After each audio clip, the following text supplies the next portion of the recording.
అందరికీ తెలుసు పోలవరం ప్రాజెక్టు ఈ రాష్ట్రానికి ఒక వరం, ఒక జీవనాడి అనేటువంటి ఉద్దేశంతో ఆ పోలవరం ప్రాజెక్టుకి ఒక లక్ష్యం నిర్ణయించుకుని ఈవేళ పోలవరం ప్రాజెక్టుని మళ్ళీ పట్టాలెక్కించి ఈ ప్రభుత్వం పనిచేస్తూ ఉంటే దాని మీద అబద్ధాలు, అసత్యాలు ప్రచారం చేసేటువంటి వైఎస్ఆర్సీపీ కరపత్రిక, మరి వారి అవినీతి పత్రిక రోజు కూడా డైవర్షన్ పాలిటిక్స్. ఎందుకంటే మనం గత 2-3 రోజుల నుంచి చూస్తూ ఉన్నాం.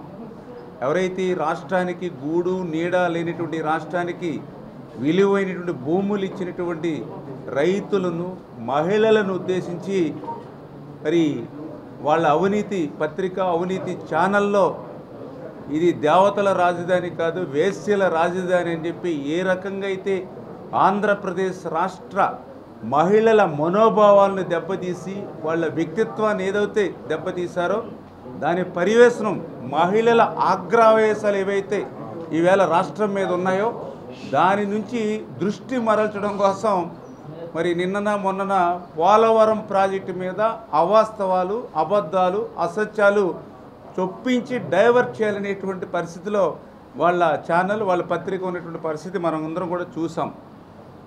ఏదైతే ఈవేళ పోలవరం ప్రాజెక్టుకి సంబంధించి ఇప్పుడు డయాఫ్రమ్ వాల్ ఏదైతే నిర్మాణం జరుగుతూ ఉందో, మరి నేను అడుగుతూ ఉన్నా, అసలు ఈ పోలవరం ప్రాజెక్టు గురించి కానీ ఈ డయాఫ్రమ్ వాల్ గురించి కానీ అసలు మాట్లాడేటువంటి నైతిక అర్హత ఈ వైఎస్ఆర్సీపీ పార్టీ నాయకత్వానికి కానీ వీళ్ళ అవినీతి కరపత్రిక కానీ ఉందా? సమాధానం చెప్పాల్సిన అవసరం ఉంది. ఎందుకంటే 2019కి 72% పూర్తయినటువంటి పోలవరాన్ని మరి తర్వాత వచ్చినటువంటి మీ ప్రభుత్వంలో దాన్ని పూర్తి చేయడం మాట్లాడుంచి 20% వెనక్కి నెట్టేసింది మీరా కాదా? ఏదైతే ఆ రోజు 18 నెలలు కష్టపడి శ్రమించి నిర్మాణం చేసినటువంటి డయాఫ్రమ్ వాల్ని ధ్వంసం చేసింది మీరా కాదా? మరి ఈ రకంగా పోలవరం ప్రాజెక్టుని ముంచేసి, విధ్వంసం చేసి, డయాఫ్రమ్ వాల్ని ధ్వంసం చేసి ఆ రోజు సాక్షాత్తు మీ ఇరిగేషన్ శాఖ మంత్రి చెప్పాడు, పోలవరం ప్రాజెక్టు ఎవ్వరికీ అర్థం కాదు, ఎందుకంటే నాకే అర్థం కాలేదు కాబట్టి ఇంకా పోలవరం ప్రాజెక్టు ఎప్పటికి పూర్తవుతుందో చెప్పలేము అని చెప్పినటువంటి వ్యక్తి మీ ఇరిగేషన్ శాఖ మంత్రి కాదా? అవునా? ఏదైతే సాక్షాత్తు అసెంబ్లీ సాక్షిగా ఆ రోజు ఉన్నటువంటి ముఖ్యమంత్రిగా ఉన్నటువంటి మరి జగన్మోహన్ రెడ్డి గారు 2020 జూన్ అని ఒకసారి, 2020 డిసెంబర్ అని రెండవసారి, 2021 జూన్ అని మూడవసారి, ముచ్చటగా 3 సార్లు అసెంబ్లీ సాక్షిగా తేదీలు చెప్పి, అంటే 2020 ఆగస్టులో వచ్చినటువంటి వరదలకి డయాఫ్రమ్ వాల్ దెబ్బతింటే కనీసం డయాఫ్రమ్ వాల్ ఉందో లేదో కూడా తెలియనిటువంటి ముఖ్యమంత్రి ఆ రోజు 3 ప్రకటనలు చేసి ఆఖరికి ఏదైతే పోలవరం ప్రాజెక్టు సాధ్యం కాదని చెప్పినటువంటి వ్యక్తులు మీరా కాదా? అంటే అటువంటి మీ పార్టీ కానీ మీ పత్రికలకు కానీ ఆ రకంగా విధ్వంసం చేసి ధ్వంసం చేసినటువంటి పోలవరం ప్రాజెక్టుని మళ్ళీ వేళ పట్టాలెక్కించి 2025 డిసెంబర్ కల్లా డయాఫ్రమ్ వాల్, 2027 డిసెంబర్ కల్లా పోలవరం ప్రాజెక్టు పూర్తి చేయాలని ఒక లక్ష్యంతో ఈవేళ ఈ ప్రభుత్వం పనిచేస్తూ ఉంటే మరి దాని మీద కూడా అబద్ధాలు, అసత్యాలు వల్లివేసి ప్రజల్ని, రైతుల్ని తప్పుదావ పట్టించాలనేటువంటి ప్రయత్నం ఏదైతే ఉందో అది యావత్తు తెలుగు జాతికి మీరు చేస్తున్నటువంటి ద్రోహం, యావత్తు తెలుగు రైతాంగానికి చేస్తున్నటువంటి ద్రోహం అని చెప్పి మరి నేను తెలియజేస్తూ ఉన్నాను. ఎందుకు ఈ మాట చెప్తూ ఉన్నానంటే, ఏదైతే డయాఫ్రమ్ వాల్ డిజైన్స్కి విరుద్ధంగా నిర్మాణం చేస్తూ ఉన్నారు, లేకపోతే డిజైన్సే విరుద్ధంగా ఉన్నాయని చెప్తూ ఉన్నారు వాళ్ళ కరపత్రిక. మరి వేళ డిజైన్స్ అనేది ఏదో ముఖ్యమంత్రి గారు లేకపోతే ఇరిగేషన్ శాఖ మంత్రి గానో మేము నిర్ణయించే డిజైన్స్ కాదు. ప్రతి డిజైన్ కూడా ఏదైతే ఆ పీపీఏ పోలవరం ప్రాజెక్ట్ అథారిటీ, అదేవిధంగా సిడబ్ల్యూసి సెంట్రల్ వాటర్ కమిషను, మరి వీటితో పాటుగా ఇప్పుడు మళ్ళీ ఏదైతే ఇంటర్నేషనల్ ఎక్స్పర్ట్స్ని కూడా మళ్ళీ ఈరోజు మనం తీసుకోవడం జరిగింది. ఈ రకంగా ఇంతమంది అప్రూవల్ అయినటువంటి డిజైన్సే పోలవరంలో నిర్మాణం చేస్తారు. ఆ ఏదైతే వాళ్ళు అప్రూవల్ అయినటువంటి డిజైన్స్ ప్రకారమే పనులు జరుగుతున్నాయా లేదా అనేది నిరంతరం పీపీఏ కానీ సిడబ్ల్యూసి కానీ ఏదైతే మనం ఇంటర్నేషనల్ ఎక్స్పర్ట్స్ ఎవరైతే పెట్టామో వాళ్ళు కూడా చేస్తూ ఉన్నటువంటి పరిస్థితి. ఇప్పటికీ ఇంటర్నేషనల్ ఎక్స్పర్ట్స్ ఈ 10-12 నెలల కాలంలోనే 4 సార్లు స్వయంగా పోలవరం ప్రాజెక్టుని వాళ్ళు విజిట్ చేసినటువంటి పరిస్థితిని కూడా ఒకసారి గుర్తు చేస్తూ ఉన్నాం.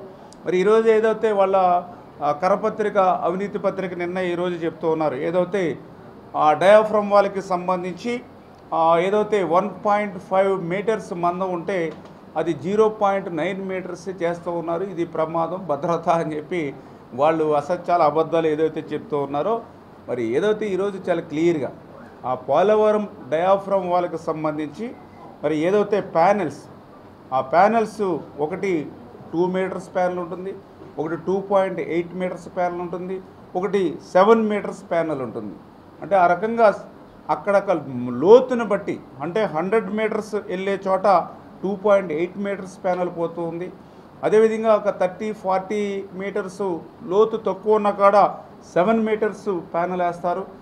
ఆ రెండింటికి మధ్యలో అవసరమైన చోట 2 మీటర్స్ ప్యానెల్ వేసి ఆ రకంగా పొడవు కలిగినటువంటి ప్యానెల్స్ డయాఫ్రమ్ వాళ్ళు వాడతారు. ఇది నెంబర్ 1. రెండవది ఏదైతే మందం ఏదైతే ఉందో ఖచ్చితంగా ప్రతి ప్యానెల్లో కూడా 1.5 మీటర్స్కే దాని మందం కూడా ఖచ్చితంగా ఉండి తీరుతుంది. అయితే ఏదైతే ఆ ప్యానెల్ వేసేటప్పుడు డైరెక్ట్గా మనం 1.5 మీటర్స్ మందంతో వేసేటువంటి ఆ డయాఫ్రమ్ వాళ్ళకి సంబంధించి మరి 100 మీటర్స్ మరి డెప్త్ ఉన్నప్పుడు ఏదైతే ఒక ప్యానెల్ మరి ఏదైతే డౌన్స్లోకి కిందకి వెళ్ళేటప్పుడు చాలా క్లియర్గా మరి 100 మీటర్స్ లోతు అంటే నిక్కర్చిగా ఆ ట్రెంచ్లోకి వెళ్తున్నప్పుడు ఆ వెర్టికాలిటీ అంటే ఆ నిలువుతనం ఎక్కడైనా 0.3, ఎందుకంటే 100 మీటర్లు అంటే దగ్గర 300 అడుగు పైన పోతూ ఉంది. అంచేత ఏంటంటే అది 1.5 మందంతో వెళ్తూ 100 మీటర్స్ డెప్త్కి వెళ్ళేటప్పటికి ఎక్కడైనా సరే 0.3 ఎక్కడైనా చిన్న క్రాస్ వచ్చేటువంటి అవకాశం ఉంటుంది. ఇది ఈరోజు కాదు, అది డిజైన్స్లోనే అప్రూవల్ అయింది. ఏదైతే 100 మీటర్ల డెప్త్కి మనకు కిందకి పంపించేటప్పుడు ఆ వాలు ఎక్కడైనా సరే అందులో కూడా పర్టికులర్గా రాక్ అంటే కింద రాక్ తగిలేంత వరకు కూడా డయాఫ్రమ్ వైల్ వెళ్తుంది. ఆ రాక్లో కూడా 2 మీటర్స్ డెప్త్కి వెళ్తుంది. ఆ రాక్లో పర్టికులర్గా వెళ్ళేటప్పుడు ఎక్కడైనా దాని వాలు ఒక 0.3 మీటర్స్ మారడానికి అవకాశం ఉంటుంది అని చెప్పి అది డిజైన్స్లోనే అప్రూవల్ అయింది. అంచేత ఒక ప్యానెల్ మనం దింపేటప్పుడు ఎక్కడైనా రేర్గా ఒక 0.3 మీటర్స్ డిఫరెన్స్ వస్తుంది. అదేవిధంగా దాని పక్కన వేరొక ప్యానెల్ని మనం దించేటప్పుడు అదొక 0.3 మీటర్స్ మరి వచ్చినప్పుడు రెండింటికి మధ్య గ్యాప్ 0.6 మీటర్స్ వస్తుంది. ఇది ఆల్రెడీ డిజైన్స్లో యాక్సెప్టెడ్. అందుకనే మనం ఇది 1.5 మీటర్స్ మందం తీసుకున్నాం. అదే 0.9 మీటర్స్ మందమే తీసుకుంటే అందులో మళ్ళీ 6 పోతే ఇంకా 3 మిగులుతుంది. అందుకనే మనము దీన్ని మినిమం 0.9 మీటర్స్ ఉండాలనే 1.5 మీటర్స్ తీసుకుని ఎక్కడైనా సరే రాక్ కఠినంగా ఉన్న చోట్ల ఎక్కడైనా ఖచ్చితంగా 100 మీటర్స్ వెళ్ళవలసిన కాడ ఎక్కడైనా 0.3 తప్పుకున్నా కూడా మినిమం 0.9 మెయింటెనెన్స్ అయ్యేటువంటి విధంగానే 1.5కి అప్రూవల్ అయినటువంటి విషయం డిజైన్స్లోనే ఉంటే మరి అవాస్తవాలు అసత్యవాలు విరుద్ధంగా చేస్తున్నారనేటువంటి మాట ఏదైతే చెప్తున్నారో మరి అసత్యాల అబద్ధాలకి ఈ సాక్షి వీళ్ళు వైసీపీ బ్రాండ్ అంబాసిడర్ అని మరొకసారి తెలియజెప్పినట్టుగా ఉన్నటువంటి పరిస్థితి అని చెప్పి చాలా క్లియర్గా చెప్తూ ఉన్నా. ఈ రోజుకి కూడా ఏ ప్యానల్ అయినా సరే 1.5 మీటర్సే మందం ఉంటుంది. అంతే తప్ప వీళ్ళు చెప్పినట్లుగా ఒక ప్యానల్ 1.5 మీటర్స్ మందం ఉండి ఒక ప్యానల్లో 0.9 మీటర్స్ మందం ఉండదు. ఎక్కడ క్వాంటిటీ తగ్గడం ఏమి ఉండదు. ఖచ్చితంగా ప్రతి ప్యానల్లో కూడా 1.5 మీటర్స్ ఉంటుంది. కాకపోతే ఆ ప్యానల్లో జాయింట్ దగ్గరికి వచ్చేటప్పటికి కొంచెం కిందకి వెళ్ళేటప్పటికి ఏదైనా ఒకటి 0.3 బై ఈ టైపుకి వస్తే 0.3 యువతలకు వస్తే మధ్యలో ఆ 0.6 గ్యాప్ ఉండి ఖచ్చితంగా 0.9 మాత్రం ఒకదాని మీద ఒకటి ఓవర్లాప్ అవి క్యాచ్ చేస్తుంది. ఇది ఎంత డిజైన్స్లో ఒక భాగమే. దాన్ని ఈరోజు వీళ్ళు అబద్ధాలు అసత్యాలను జోడించి ఈ విరుద్ధంగా ఉందని చెప్పి ప్రజల్ని రైతుల్ని తప్పుదావ పట్టించేటువంటి ప్రయత్నం ఏదైతే ఉందో దీన్ని ప్రజలందరూ కూడా గమనించాలనే విషయాన్ని కూడా ఈ సందర్భంగా తెలియజేసుకుంటూ మరి 0.3% వ్యత్యాసం ఉంటుందని చెప్పినప్పటికీ కూడా ఈరోజు టెస్ట్ చేస్తే అంటే ఇప్పటి వరకు జరిగిన వర్క్ చూస్తే ఇప్పటికి 77 ప్యానల్స్ వేశారు. దగ్గర దగ్గర 306 మీటర్లు డీవాల్ ఇప్పుడు నిర్మాణం జరిగింది. ఏదైతే 94 మీటర్లు డెప్త్ వరకు కూడా మేము వెళ్ళడం జరిగింది డీవాల్. ఇప్పటి వరకు చూస్తే వాలు అంటే ఆ వ్యత్యాసం అనేది 0.05%. అంటే ఎగ్జామ్షన్ ఎంతవరకు ఉంది? 0.3% వరకు ఎగ్జామ్షన్ ఉంది. కానీ దానికంటే తక్కువగానే వ్యత్యాసం ఉన్నటువంటి పరిస్థితి ఈవేళ చాలా క్లియర్గా మరి ఎవరైతే అధికారులందరూ కూడా చెప్తున్నటువంటి పరిస్థితి. అంచేత ఇటువంటి తప్పుడు ప్రచారం, మరి ఇటువంటి తప్పుడు అబద్ధాలు ప్రచారం చేసి మరి రైతుల్ని మరొక్కసారి మోసం చేయాలనే ప్రయత్నం ఈ యొక్క అవినీతి పత్రిక చేయొద్దని చెప్పి సందర్భంగా తెలియజేసుకుంటూ, మరి అదేవిధంగా ఇంకొకటి టెంపరేచర్ గురించి కూడా మాట్లాడుతూ ఉన్నారు. ఏదైతే ఇది 32 డిగ్రీస్ సెంటిగ్రేడ్ టెంపరేచర్ దగ్గర మరి ఏదైతే కాంక్రీట్ మిశ్రమం వేయాలి కానీ అని చెప్పి, వాస్తవం 32 డిగ్రీల సెంటిగ్రేడ్ టెంపరేచర్ని వాళ్ళు రికమెండ్ చేశారు. అందుకే వాస్తవంగా చూస్తే మన సమ్మర్లో 35 డిగ్రీ సెంటిగ్రేడ్ అక్కడ మనం నమోదవుతే, అందుకే ఈ కాంక్రీట్ ఏదైతే ఉందో సాయంత్రం టైము నైట్ టైముని ఆ టెంపరేచర్ తగ్గినప్పుడు దాన్ని ఉపయోగించడం జరిగింది.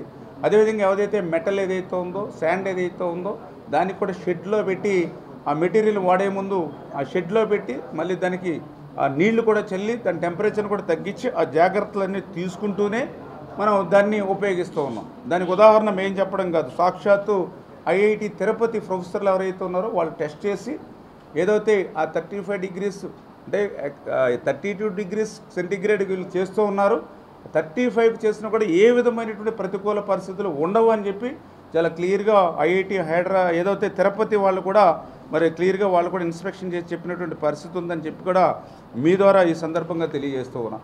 అదేవిధంగా మూడవది ఏదైతే నీటి ఓట ఏదైతే కొన్ని ప్యానెల్స్ దగ్గర ఏదైతే వస్తాయని అని చెప్తూ ఉన్నారో అది మీరు చెప్పడం కాదు, మేమే దాన్ని చూసి ఎవరైతే ఇంటర్నేషనల్ ఎక్స్పర్ట్స్ ఉన్నారో వాళ్ళ దృష్టి కూడా ఎక్కడైనా 1-2 ప్యానెల్స్ దగ్గర ఆ నీటి ఓట ఏదైతే వస్తూ ఉందో దీనికి ఏ రకంగా మనం నిరోధించాలనేది ఏదైతే పీపీఏ దృష్టికి ఆ ఇంటర్నేషనల్ ఎక్స్పర్ట్ దృష్టికి మేమే ఆ రోజు అధికారులు తీసుకెళ్ళి వాళ్ళ సలహాలు కోరాం. వాళ్ళు కూడా చాలా క్లియర్గా ఇన్స్ట్రక్షన్లు కూడా ఇచ్చారు. ఏదైతే ఈ పై భాగంలో అంటే మనం ఈ డీవాల్ వేసేటువంటి ఆ పై భాగంలో వేసేటువంటి కాంక్రీటు కొంచెం స్లో మోషన్లో మెల్లగా వేయమని చెప్పడం జరిగింది. ఎందుకంటే ఆ ఓట కూడా ఎక్కడో కింద నుంచి అంటే ఈ అవినీతి పత్రిక చెప్పినట్లుగా ఈ మిశ్రమం కలవక లేకపోతే ఇక్కడ నాణ్యత లేక కాదు. ఏదైతే మనం 94 మీటర్లు మనం ప్యానల్ వేస్తే పైన 2-3 మీటర్స్లోనే ఈ నీటికి సంబంధించినటువంటి ఓట వస్తూ ఉన్నటువంటి పరిస్థితిని వాళ్ళు గుర్తించి ఏదైతే ఆ పై భాగంలో వేసేటువంటి కాంక్రీటు కొంచెం స్లోగా వేయమని వాళ్ళు రికమెండ్ చేయడం జరిగింది. అదేవిధంగా వాళ్ళు కూడా దీని మీద రేపు మెయిన్ డ్యామ్ అంటే మనం ఏదైతే ఈ డయాఫ్రమ్ వాల్ నిర్మాణం అయిన తర్వాత మళ్ళీ మెయిన్ డ్యామ్ నిర్మాణం చేస్తాం దానిపైనే. రేపు మెయిన్ డ్యామ్ నిర్మాణం చేసేటప్పుడు ఆ యొక్క డయాఫ్రమ్ వాల్కి సంబంధించి పై 1 మీటర్ ఏదైతే ఉందో ఆ 1 మీటర్ కట్ చేసేస్తాం మనం. అంటే ప్రాబ్లం వల్ల పైన 2 మీటర్స్లో ఒకవేళ ఏదైనా ప్రాబ్లం ఉన్నది అనుకున్నా మనం రేపొద్దుట ఏంటంటే 1 మీటర్ కూడా కట్ చేసేస్తాం. నెక్స్ట్ కింద మళ్ళీ మెయిన్ డ్యామ్ కట్టేటప్పుడు చాలా క్లియర్గా మళ్ళీ ఒక 3 మీటర్స్ ఆ డయాఫ్రమ్కి అటు ఇటు కూడా మనం డయాఫ్రమ్ వాళ్ళకి అటు ఇటు కూడా ఈ మెయిన్ డ్యామ్ని క్రిందకి వెళ్ళే మనం నిర్మాణం చేస్తాం. అంచేత ఇది ఏ విధమైనటువంటి ప్రతికూల పరిస్థితులు కూడా ఈ డయాఫ్రమ్ వాల్ మీద ఉండదు అని చెప్పేసి డైరెక్ట్గా మరి ఈ ప్యానల్ ఎక్స్పర్ట్స్ కూడా చెప్పినటువంటి విషయాన్ని కూడా ఈ సందర్భంగా తెలియజేసుకుంటూ ఇంత క్లియర్గా ఇంత కష్టపడి ఇంజనీరింగ్ అధికారులు పనిచేస్తున్నారు, నిరంతరం పనిచేస్తున్నా కూడా ఇటువంటి అబద్ధాలు అసత్యాలు చెప్తూ మరి ఈరోజు కూడా మళ్ళీ ఇంకొక అవాస్తవం కూడా చెప్పడం జరిగింది. ఏదైతే బావర్ కంపెనీకి మరి వీళ్ళు అప్పచెప్పారు అని టెండర్లు లేకుండా అని చెప్పి ఏదైతే ఈవేళ అవాస్తవాలు అబద్ధాలు మరొక ప్రచారం ఈరోజు కూడా నేను చూడడం జరిగింది. మరి చాలా క్లియర్గా ఏదైతే ఆ రోజు 2022, 2023 ధరల ప్రకారమే మరి ఏదైతే ఈ యొక్క కొత్త డయాఫ్రమ్ వాల్ ఎవరికి ఇచ్చాము? మెగా కంపెనీకి ఇచ్చాము. ఎందుకు ఇచ్చారు? ఏదైతే గతంలో కూడా 2022-23లో అప్పుడు ఏదైతే మరి డయాఫ్రమ్ వాల్ ఏదైతే నిర్మాణం చేశారు సంస్థ మెగా ఆ రోజు నిర్మాణం చేశారు గ్యాప్ 1. అదేవిధంగా గ్యాప్ 2 కూడా మరామతులు అంటే ఎక్కడైతే రిపేర్స్ ఉన్నాయో అవి చేయడానికి కూడా మెగా సంస్థకి ఇచ్చారు ఆ రోజు 2022-23 సంవత్సరంలో. అందుకే మళ్ళీ మేము అధికారులకు వచ్చే సమయానికి కేంద్రం కూడా సిడబ్ల్యూసి కూడా మరామతులు కాదు కొత్త డయాఫ్రమ్ వాల్ నిర్మాణం చేయమని రికమెండ్ చేశారు. మరి కొత్త డయాఫ్రమ్ వాల్ మళ్ళీ నిర్మాణం చేయాలనుకున్నప్పుడు అంతకుముందు 22, 23 గత ప్రభుత్వం ఏదైతే మెగా కంపెనీకే మరామతులు కానీ గ్యాప్ వన్లో కానీ ఏదైతే మరి డీ వాల్ నిర్మాణం ఏదైతే ఇచ్చిందో అదే కంపెనీకి మేము ఇవ్వడం జరిగింది. నిజంగా మేము కూడా ఆలోచన చేసాం, కాంట్రాక్టర్లకి టెండర్లకి పిలుస్తాం. టెండర్లకు నిజంగా పిలిస్తే మెగాకి కాకుండా సపోజ్ వేరే సంస్థకు ఏదైనా వస్తే ఇప్పుడు డయాఫ్రమ్ వాల్ నిర్మాణం చేసే ఏజెన్సీ ఒకటి అవుతుంది, ఆ డయాఫ్రమ్ వాల్ పైన నిర్మాణం చేసేది మెగా కంపెనీ అవుతుంది. రేపొద్దుట ఏదైనా ప్రాబ్లం వచ్చి ప్రాజెక్టుకి ప్రాబ్లం వస్తే నాది కాదు తప్పు, కింద డయాఫ్రమ్ వాల్ నిర్మాణం చేసిన వాడు తప్పు అని మెగా చెప్తారు. లేదు కింద ఎవరైతే డయాఫ్రమ్ వాల్ ఒకవేళ కొత్త ఏజెన్సీ టెండర్స్లో వస్తే నాది ప్రాబ్లం కాదు, పైన ఈసీఆర్ఎఫ్ నిర్మాణం చేయడంలో తప్పిదం ఉంది అని చేత నాది కాదు అని చెప్తారు. అంటే కొంచెం మించిగా ఒకే ప్రాంతంలో ఒకే ప్రాజెక్టుకి సంబంధించి 2 ఏజెన్సీలు చేస్తే రేపు పొద్దున ఏదైనా నాణ్యతలో ఇబ్బంది వస్తే రెస్పాన్సిబిలిటీ ఎవరుంటారనేటువంటి ఆలోచన కూడా మేము చేయడం జరిగింది. ఎందుకంటే అదేవిధంగా ఆలస్యం కూడా మళ్ళీ టెండర్లు పిలవాలంటే మళ్ళీ ఒక 6 నెలలు 9 నెలలు 10 నెలలు ఆలస్యం కూడా. ఎందుకంటే గతంలో జగన్మోహన్ రెడ్డి చేసినటువంటి తప్పిదం మేము చేయకూడదని గతంలో ఆ రోజు 2019లో వాళ్ళ అధికారంలోకి వచ్చిన తర్వాత ఉన్న ఏజెన్సీలన్నింటినీ కూడా టెర్మినేట్ చేసేసాడు, రద్దు చేసేసాడు. మళ్ళీ రివర్స్ టెండరింగ్ అని పేరు చెప్పి 17 నెలల పాటు పోలవరంలో ఒక అధికారం లేకుండా చేశాడు. పోలవరంలో 17 నెలల పాటు ఒక ఏజెన్సీ లేకుండా చేశాడు. దానివల్ల ఏమైంది? 2020లో పూర్తవ్వాల్సిన ప్రాజెక్టు 2020 ఆగస్టు వరదలకి డయాఫ్రమ్ వాల్ కొట్టుకుపోయింది. అటువంటి తప్పిదం మేము చేయకూడదనే ఉద్దేశంతో ఏదైతే ఆ మెగాకే మేము ఇవ్వడం జరిగింది. ఆ మెగా ఏదైతే ఇప్పుడు టెండరు ఏదైతే 22, 23 రేట్లుగా చేస్తానని ఏదైతే ఒప్పుకుందో వాళ్ళు బావరకు ఇవ్వడం జరిగింది. ఎందుకంటే ఈవేళ సిడబ్ల్యూసి కానీ ఏదైతే ఎక్స్పర్ట్స్ కానీ యాక్సెప్ట్ చేశారు. దాన్ని ఎందుకు యాక్సెప్ట్ చేశారు? ఎందుకంటే మెగా అయితే గతంలో ఏదైతే గ్యాప్ 1లో డయాఫ్రమ్ వాల్ నిర్మాణం చేశారో అది కేవలం 35-40 మీటర్స్ డెప్త్. అది అంటే ఈవేళ వాళ్ళ పత్రికలో ఘనంగా రాశారు, గ్యాప్ 1 మెగా దిగ్విజయంగా పూర్తి చేసింది, వాళ్ళకి ఇవ్వకుండా బాగారికి ఎందుకు ఇచ్చారు. వాళ్ళ గ్యాప్ 1లో అక్కడ డీ వాల్ నిర్మాణం చేసింది డెప్త్ 35-40 మీటర్స్ డెప్త్. కానీ ఇప్పుడు మనం ఏదైతే ఇప్పుడు మనం చేయవలసినటువంటి డీ వాల్ ఏదైతే ఉందో మరి ఇదంతా కూడా చూస్తే మరి దగ్గర 100 మీటర్స్ డెప్త్. మన ఇండియన్లో ఏ కంపెనీ అయినా సరే ఈ యొక్క ఇప్పటివరకు ఉన్న ఎక్స్పీరియన్స్ని బట్టి ఇండియాలో మరి మ్యాక్సిమం 35-40 మీటర్స్ డెప్త్ వరకు డయాఫ్రమ్ వాల్ని నిర్మాణం చేశారు ఇండియన్లో.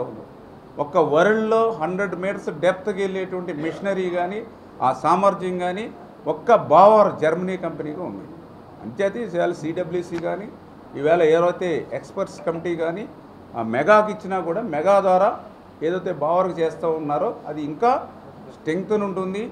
రేపొద్దు ఫ్యూచర్లో ఎవరికి కూడా ఇబ్బంది లేకుండా ఒక ప్రెస్టీజియస్గా కంపెనీ ఇంటర్నేషనల్ కంపెనీ చేపడుతుంది అనేటువంటి విశ్వాసం వీళ్ళ ప్రజలకి ఉంది, అందరికీ ఉంది.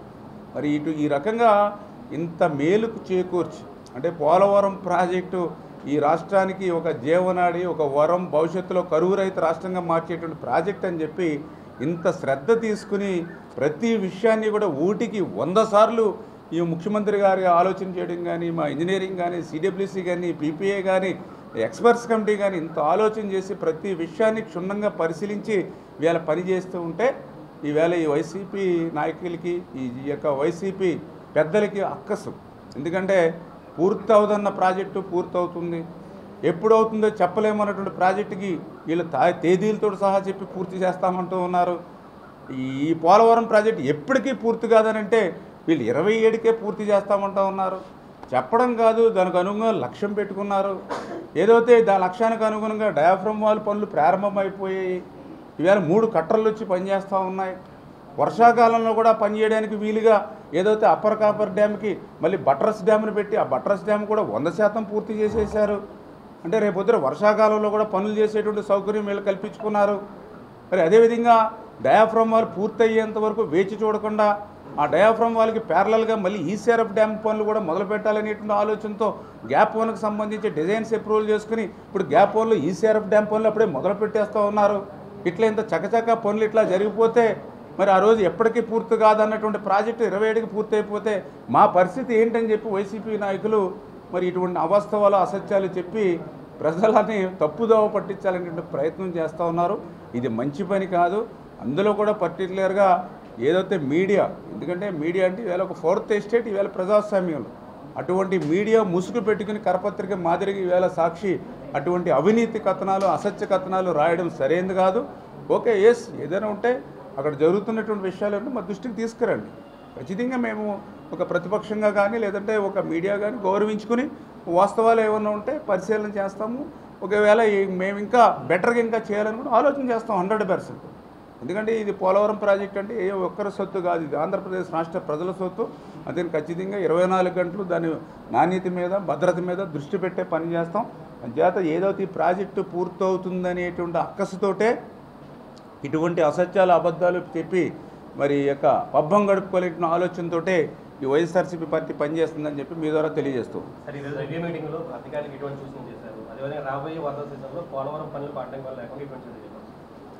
ఇప్పుడే ఏదైతే మరి ఇక పోలవరం లెఫ్ట్ మెయిన్ కెనాల్ను కూడా మేము ఈరోజు రివ్యూ కూడా చేయడం జరిగింది.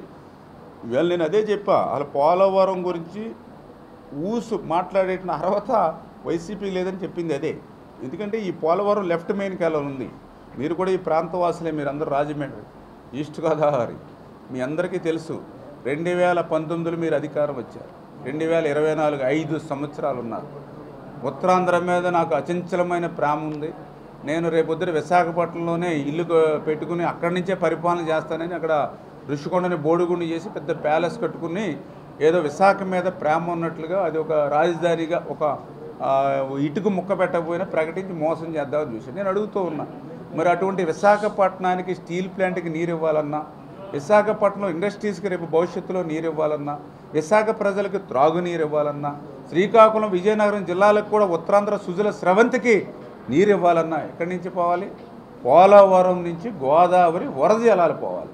ఆ గోదావరి వరద జలాలు పోయేటువంటి పోలవరం లెఫ్ట్ మెయిన్ కెనాల్కి సంబంధించి నీ 5 సంవత్సరాల పనులు కాలంలో ఒక్క తట్ట మట్టి పని మీరు ఎక్కడైనా చేశారా? ఒక అరబస్తా సిమెంట్ కాంక్రీట్ పని మీరు ఎక్కడైనా చేశారా? ఒక్క రూపాయి ఎవరికైనా చెల్లించారా? 5 సంవత్సరాల్లో ఒక్క పని చేయనిటువంటి మీరు మళ్ళీ ఈరోజు పోలవరం గురించి మాట్లాడే అర్హత ఎక్కడుంది?